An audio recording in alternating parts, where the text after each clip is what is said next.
Hey guys, welcome back to Real Talk with J and J. We are so excited to have you listening in or watching on YouTube. This is Jasmine Purnell and this is my husband, Josh Purnell. And again, thank you guys so much for everyone who has listened to our podcast so far. The love and support has been amazing and we really like doing these. So we hope you guys really like consuming the content.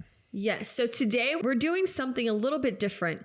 So we're going to be talking about finances, but we are going to break it up into two videos, two podcasts. Yeah. So instead of 3 points like we normally do, we're going to do 2 points on one, 2 points on the other. We're going to give you guys some finance tips, things that we have learned either the easy way or the hard way about finances and how that can really help you if you apply these principles into your life sooner rather than later.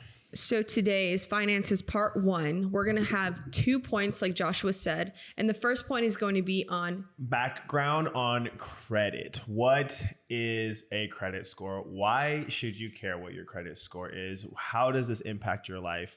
And so we kind of want to give you guys a background. Yes. And the second one would be budgeting and what's the importance of budgeting, why people budget, how is this going to help you in your life, and how can you apply it? Yeah. Of course. Yeah. So let's go ahead and get started. Yeah. So what is a credit score? And I'm going to try to give the easiest definition of this. It's basically just how likely are you to pay back a loan on time? How likely are you, or what is your history when it comes to managing debt? And so kind of just to, it's easy to kind of just a caveat here. It's really easy to ruin your credit score really quickly. It's hard to build. It's easy to ruin. So kind of remember that. And obviously I'm giving a pretty like high level definition when I just say it's like, how are you going to pay back debt? But I mean, essentially, I feel like that is what it is. Yeah. And then also, I know we have a lot of younger listeners as well, like in high school students. I remember when I was in high school and I would hear my parents talk about credit scores and when they're purchasing houses or when they're buying cars and just different things like that. And that kind of just like went over my head. I was like, oh, well, that doesn't apply to me because I'm not at the age of where I want to buy my own house, or I don't want to buy my own car because my parents are going to pay for that. And so I kind of want to target you guys too of like, hey, this is very important for you guys to learn as a high school student. Like, hey, this doesn't apply to you today, right now, the second, or it may, but in the future, this credit score where you can start now will really benefit you in the 2 to 3 years. It's going to be a lot easier to build a good credit score if you start from zero than if you start from bad credit score. It's harder to repair. Sometimes it takes a lot of time to get things off your credit report. So kind of before we start, what are some questions that you think people might have about a credit score? Yeah. So what is a credit score compromised of? Like, what is it all? Yeah. Okay. So there's a few components of it, but like, let's start with pay history or payment history. Basically, if you open up a loan or if you open up a credit card or something like that, how consistent are you about paying your, minimum payment on time?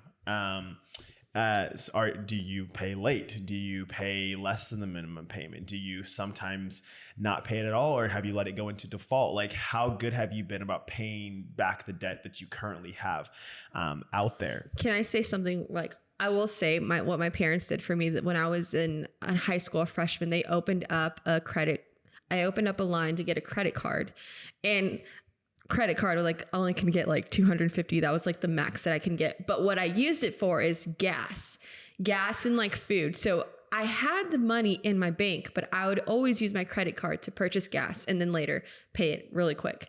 I would go purchase my food with my credit card and then a day later pay it. Yeah. And that really helped me with my credit age, which Josh was going to get into, but yeah. So that's one of the other components is age. How long have you had credit? Like, now let's think about this from the perspective of you're about to lend money to somebody. If the person you're about to lend money to has never been lent money to before, you're going to be a little bit more uneasy to give them money because you don't have any track record that you can compare their payment history to. You don't know, is this person going to pay back? They tell you that they're going to pay back, and I'm sure that they intend to, but it might give you a little bit more ease if you've noticed, wait, they've had credit history they've had 10 years of other people lending to them, and they've paid back those other people. So I feel confident they're also going to pay me back. So that's kind of something you can't just make happen really quick, right? Yeah. So the younger you start, if you can go get a credit card now, and if you make $100 a month, you can get a secured credit card. You can go get a credit card that you put $250 down initially. Yeah. And let's say you just use that and you pay it back on time. You pay $20, you pay whatever you use that month to start building credit in a good way. And then like if you start this when you're 17 or 16 or 17, well, but then by the time you're 20, 25, 26, you have 10 years of someone seeing, okay, they've had that credit. And not only are you paying it back, but you're paying on time. That's what they look at as well. It's like, are you making late payments or are you paying everything on time? That's key. And a pro tip is if you don't have the money in if you're not making the income, don't spend it on your credit card. Like if you only make $200 a month and you have $250 credit limit, don't spend $250 because then you're going to constantly be playing catch up. If another bill pops up that you were not expecting, now you're kind of going to be playing catch up the rest of your life. And it's not a fun place to be. Mm-hmm. What's another component of your credit score? It's going to be unpaid debt. And credit utilization. I think those kind of go hand in hand. So if you get an installment loan, which typically is something that you'll need when you're if you get a car, unless you buy it cash up front, you're probably going to get it financed, which means you're going to have a loan typically, 3 to 6 years. And so if you have a loan balance that, let's say you bought a $20,000 car and you're in year 2 of paying it off, well, considering all your interest is paid up front, you're probably not paying too much off of that car yet. But let's just say, you owe $14,000 still. Well, that debt is going to count against you when people are looking at debt to income. It's like, hey, you have $14,000 of debt. Here's what your monthly payment on that debt is. So versus, especially when we get to houses and things like that, when people are comparing your debt to income, they're going to want to see how much income are you bringing in versus how much debt do you have on the books. And that's another thing is credit card utilization. So easy way to break this down, we're going to go simple numbers. Let's say, for instance, you have $1,000 credit limit. Now, if you use $500, you now have a 50% utilization rate. That's bad. You don't want you don't want to be using all of your available credit, because what typically tends to happen is you start overspending, or you start getting behind on payments, or you don't pay off the full amount of your credit. Typically what lenders like to see is something below 30%. And that's like, even if you want to go buy or purchase something, if you can buy it with a credit card and then pay it off right away, that won't necessarily hurt your credit utilization. But if you buy something and it's on there for a few months, people are going to notice, wait, they put a lot of money on their credit card that they can't pay back right away, which kind of puts you in a position where you're not necessarily, cash flow positive. So this might be a question people are asking. So if you have the cash in hand to pay for, let's say, an object or something that you want to pay for, is it better to pay with cash or better to pay with credit card and then use the cash that you have? Yeah, so I would say use the credit card, because a lot of times credit cards will offer things like reward points, or you get 3% cash back, or you get travel miles. It also will hit your credit score, right? So if someone notices that you make a purchase, but you also pay that back, that goes counted on your credit history, whereas a cash transaction isn't necessarily going to be counted on your credit history, because there's no one had to check your credit score there. You didn't show that you made that purchase at all. You just kind of had the cash there. And again, like I think one time we were booking a vacation and we get like 3% on travel. So if a hotel for a week or something like that costs $2,000, if you book that 3%, you're getting some of that cash back, and then you pay it off right away. Well, actually you kind of helped yourself out a little bit, or you've earned yourself travel miles or things like that. So definitely look at the reward programs that your credit card have. But I would say if you do have the cash set aside, put it on the credit card first, pay it off right away. But also be wary, if you don't have the cash and you want to go buy this super expensive fridge that you really, really want, and you're like, you know what, I'm just going to splurge a little bit because I can pay it off eventually. And you put that on your credit card, but you don't actually have the cash reserves or the necessary income to pay it off quickly. You know what's going to happen? It's going to sit on there. And not only is it going to sit on there, it is going to collect interest over time. And then you kind of put yourself in a bind, because that could negatively impact your credit score if the utilization is too high. So if you have a $4,000 credit limit and you buy a $3,000 fridge and you don't pay it off very quickly. Even if you pay $1,000 of it off, you still have a 50% utilization that people are going to be kind of seeing there. And that kind of plays into available credit. People are going to look about how much available credit do you have? What cash resources for immediate, purchases do you already have? And again, that kind of goes back to the limit. If you have $1,000 and you only have $100 on there and you pay that off on time, monthly or whatever your bills do, they're going to see that over time that this person is consistently has more than enough cash, more than enough capital. So I'm much more inclined to give them a better rate on debt that I'm going to loan to them. And I'm much more inclined to actually give them the loan in the first place. And then I guess the last component of a credit score, there's really nothing you can do about this one except wait for them to fall off. It's if you apply for new credit. So if you apply for a car loan, it's going to show up as a hard inquiry on your credit report. And it shows other lenders that, hey, this person is looking for debt from one particular vendor or the other.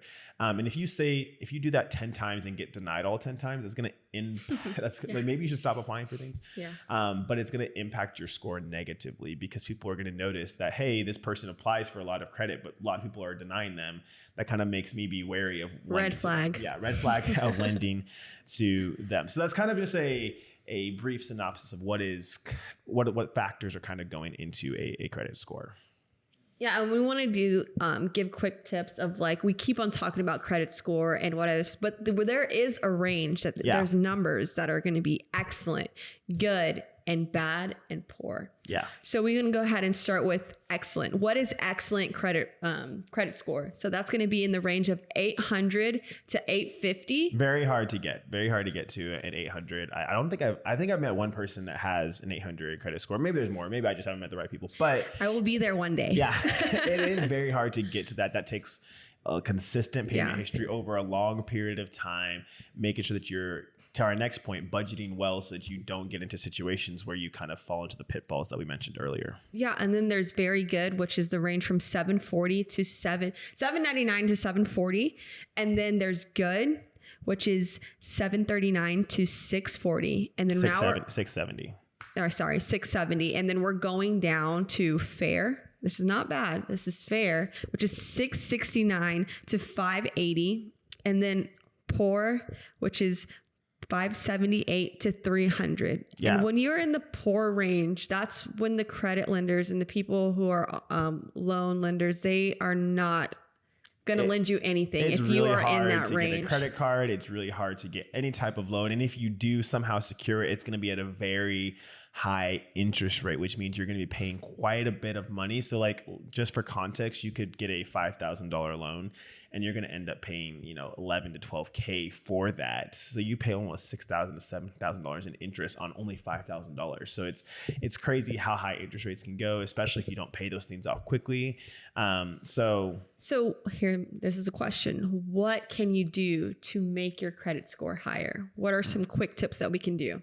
Yeah. So I'd say age is hard to get. So what a really good way is if you starting off from zero, go get a credit card, $200, $300 limit, something super small that you can totally manage. You put $50 on there a month, you pay $50 a month.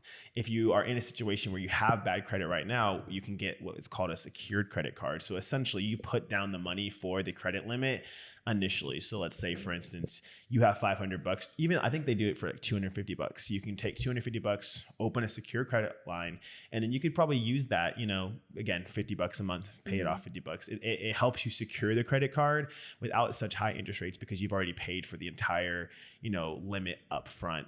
That's another way to do it. I would say keep accounts open, even if you don't use them. Now, obviously, there's some situations where maybe you have to, and this is more on the repair side, if you have too many accounts open and you're not able to pay all of them, it could negatively impact your score if you don't pay them. So maybe you need to close some of them and consolidate debt.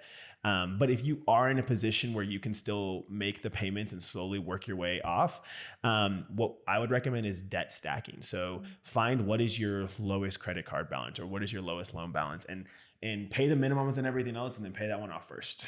And then once that one's paid off, don't use it for a while. Leave it open, but just don't put anything else on there. Go to the next highest one, focus on paying that one off while you keep your minimum payments. Now you are going to, forfeit some interest. You're going to end up paying some interest on this, but it helps you eliminate debt. It helps you show good payment history, and it helps you actually free up a lot of credit utilization. And it helps you by having more accounts open because people see, oh, this person has multiple accounts that they manage and they're in good standing on those accounts. And the next one would be like, don't max out your credit card. Like we said, if you have a credit line of $1,000, don't purchase shoes or something else that costs $900 or $999 and you don't have the money, or you're like, oh, I get paid next week, that's going to be fine.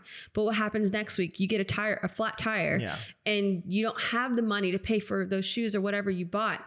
So make sure, if you do want to have a big purchase or you want to do something else, make sure you have the cash in hand, or you have cash reserve somewhere. Save up money before you buy things. I think people think credit card is like new cash, except it's not. It's debt that you have to pay back. So it's not like when you get a paycheck for $1,000 that you can use for whatever you want and there's no implications. Like if you use your entire credit limit and you're not able to pay it back, you kind of put yourself in a bind. So it's super important that you track your utilization and that you aim to, even if you can, don't even go over 30%. If you do go over 30%, make sure you get paid down to under 30%. And obviously the best practice is to make sure you pay it off to zero. Again, don't spend money that you don't have.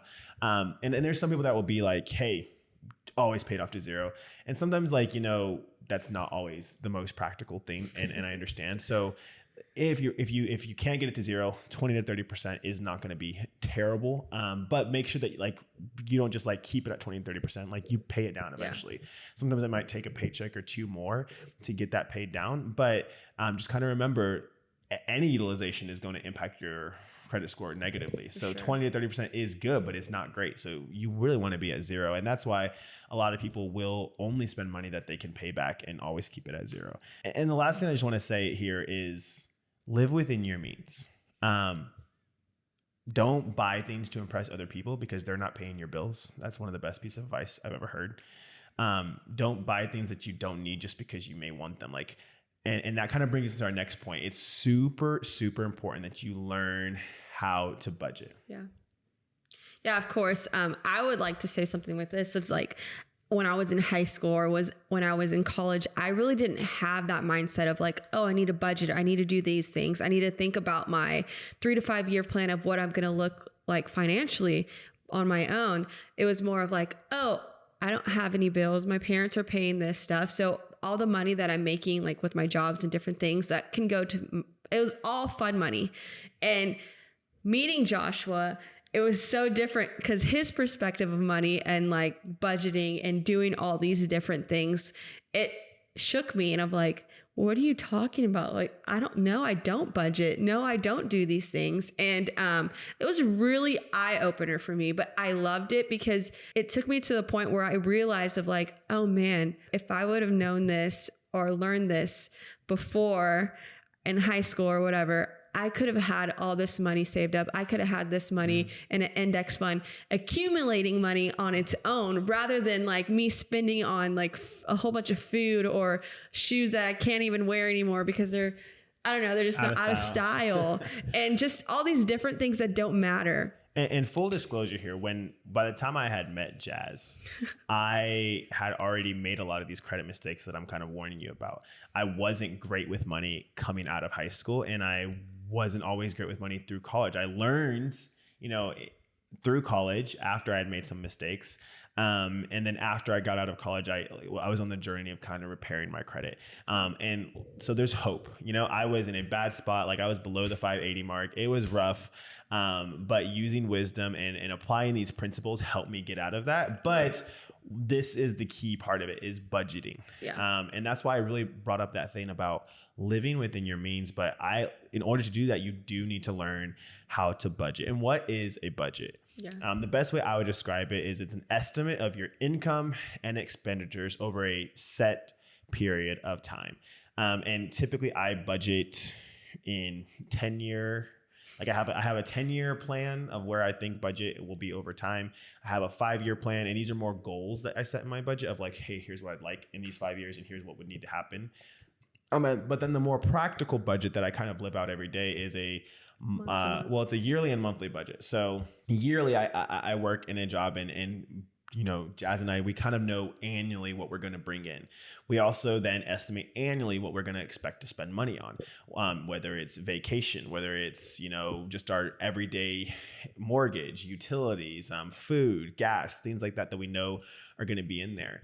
And then if there's any other fund money, if there's additional, whether it's giving, obviously you got a budget in your tithe and offering. Like there's so many things that you need to think about and take the time to see, okay, what do I expect all this cash to go to? And then how much am I left with? Hopefully after you do that exercise, you're left with some type of surplus. But a lot of times, and this is where I was when I first started doing this, I was at a negative. I was like, wait, I am planning to spend more money than I am planning to make. And my first thought is, I just need to make more money and I'll take care of that. That is a lie. If you do not learn how to budget when you have a certain amount, getting more money just means you're going to spend more money and you're not going to know where your money is going and you're going to be in just as bad of a spot. Like a lot of times people will say, all I need to do is make more money. That's not true. You need to learn how to budget. And then as you make more money, you will continue to budget and things will work out better. Be good stewards of the money that you have now, rather than thinking like Joshua said, I'm going to make more money. And if you do that, you're like you said, you're just going to have more costs, more things that you want to spend on because you make more money. There's going to be more available things that you want. Yeah. So a budget, it's a practical and actionable plan about how you're going to spend your money, where you're going to send your resources versus how much income you're going to expect to breathe in. Now we will talk about on the next podcast, wealth creation, because there is something to be said about wealth creation. But again, I want to stress the point, wealth creation is not going to solve your budgeting problem. Budgeting and wealth creation are two different things. And you need to kind of make sure you learn that. So it's important to understand what are your financial goals. And it's important to understand, what are you doing now? Like, what are you spending money on? A lot of people, and there was a class I took in college where they had us literally write down for like 2 weeks every transaction that we had.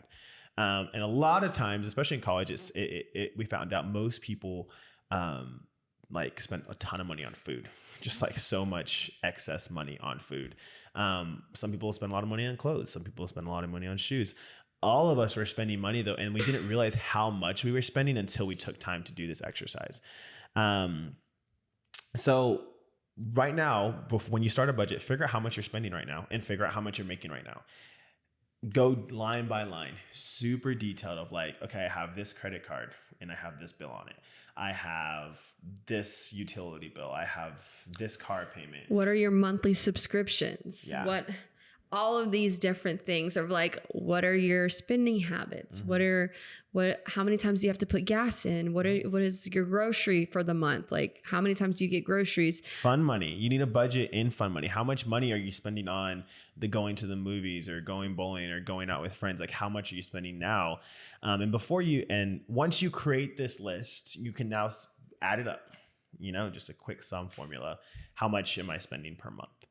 How much am I making per month? Once you do that, you'll really be shook of how you spend your money and like what all your money goes to. Because I know when we did that, when we were engaged. Yeah. I believe we were engaged when we were like, you know what, like our money's going to become one. We're going to become one. So let's go start putting our expenses together. Let's start putting our money together. And I've never really budgeted before. I would know like, oh, this is how much I'm getting and this is how much I usually spend.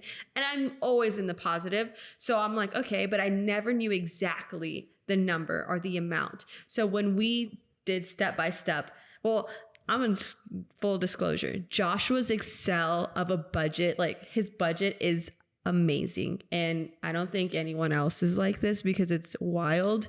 So if you want his budget, just, hit him up. Hit him up. No, but really, going line by line of everything that we have and what's coming in monthly, but not only what's coming in monthly of like, if we had side jobs, what are we getting with those side jobs of what are we doing with this? But then also of like, oh, we got Chick-fil-A at this time. We got ice cream this time. We got snow cone. And just like adding all those things, I thought to myself, oh my gosh, we eat so much.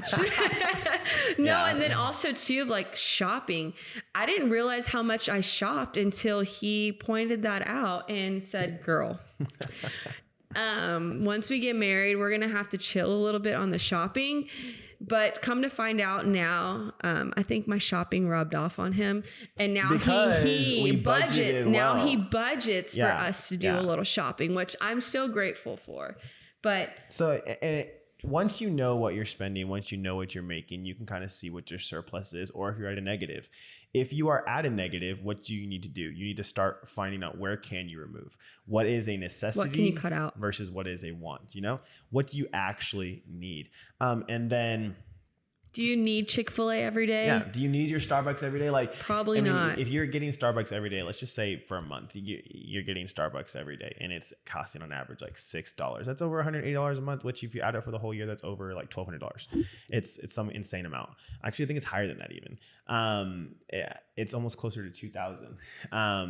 And so, like, if you're spending that much money over the course of a year, well, that's where it's really important to set your future goals. Do you want to buy a house one day? Where do you want to live? How much is it going to cost to live there? What do you want to do? Do you want to travel? Do you want to have a certain type of life? And are you budgeting? Are you using your money? And are you being a good steward of your money now? Stewardship is about taking inventory of what you're doing, knowing where things are at, and then having a plan and executing it. And you know, this just came to my mind right now. And we are called Real Talk with J&J because we want to be real. We want to be vulnerable. And I remember Joshua and I were talking one time about like the cost of going out and partying.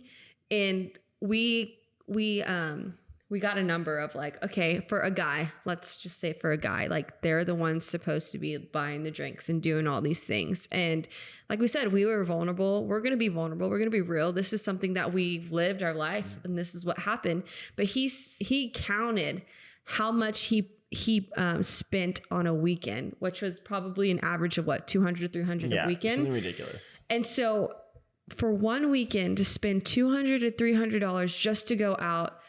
And how much did we count that for a month? I think it was like $1,200 a month. It was over $14,000 a year. $14,000 a year just to go out and do these things. Like once we started of course, God, in our life. And there's two factors. I mean, obviously we weren't always doing what we were supposed to do. Yeah. And we were being excessive in some things, and God always has grace, but kind of on the back end, realizing how much money was wasted.